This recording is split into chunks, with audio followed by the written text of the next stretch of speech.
So a couple years ago I mentioned this die-cast Ectomobile having a broken antenna, and I wondered in one of my videos if there was a stronger way to glue that. Since that happened, unfortunately, this Ecto took a tumble off of a high shelf and completely smashed the rear light bar. So I'd been looking for a replacement. I found one, an auction for one.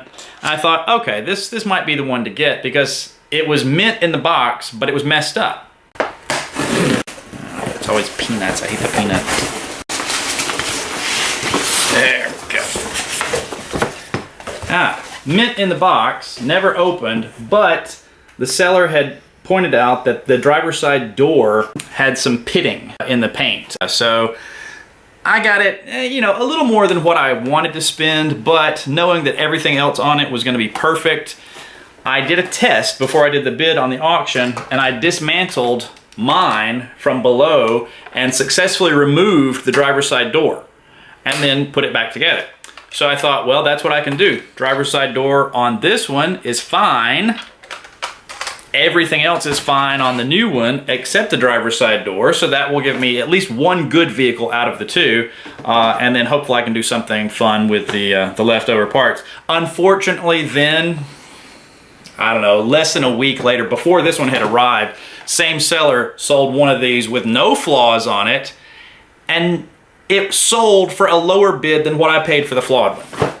So the trickiest part of the surgery is going to be turning the new one upside down and removing these 1, 2, 3, 4, 5, 6, 7, 8, I guess it's about 8 screws from the underside. Removing all of those and then getting in there and taking out the screw for the door and removing the door and everything without breaking the same piece on that new antenna that's broken on this one. So exactly what am I going to support the new one on while I'm doing that work without damaging this antenna? So that's going to be the stumbling block, so wish me luck. So there she is, still with this antenna intact. Okay, so I've successfully gotten it off of the black base that it came on, which was just a matter of removing 4 screws.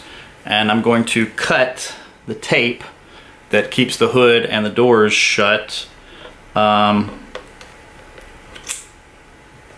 could try to unravel it, I suppose, but I mean, really, it's a piece of cellophane tape. So, pristine Ecto, aside from driver's side door. New hotness, old and busted. So we're gonna take the door off this one and put it on this one and hopefully have one perfect car out of the deal. So that's what the interior of this ERTL die-cast Ectomobile looks like, in case you ever wondered. That's the front grille, and I never really noticed the black wash that's in the crevices of that until I see it from this angle. And then here's the outer shell, and I just have one more screw to remove right here to get the driver's side door off. Ta-da! Now the scary part is going to be doing every one of those steps a second time without breaking the antenna on the new one. All right, I got everything off and the antenna's okay. By the way, it's 7 screws that you remove from the underside, not 8 as I stated earlier, because the 8th one actually only attaches this piece of the wheel assembly to the underside of the engine, so you don't actually have to take that screw out. Boom. Bad door, good door. Hopefully it's just a matter of putting all the screws back in now. I decided to go ahead and replace the passenger door as well. So here it is, completely reassembled. I've taken the doors off the old one and put them on the new one, and I did not break the antenna. Now, one thing that happened to me that I want you to be very aware of if you're attempting something like this is that these 2 outer screws on the front and the middle screw on the front have different threads. I accidentally mixed up these two and they just kept threading and black plastic started to come out of there.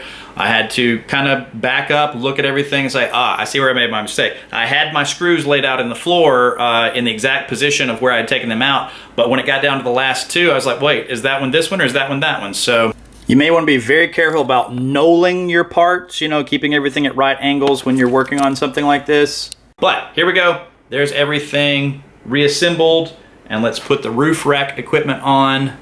I went through both sets and got the ones with the nicest paint jobs on these as well. So I think I have one of the original and three from the new, the sniffers from the original. All right, so there we go. All the pieces put back together. It's literally been years since I've had one of these that did not have some flaw to it, and I had to go through two with flaws in order to get one that was pristine. So, thanks for watching.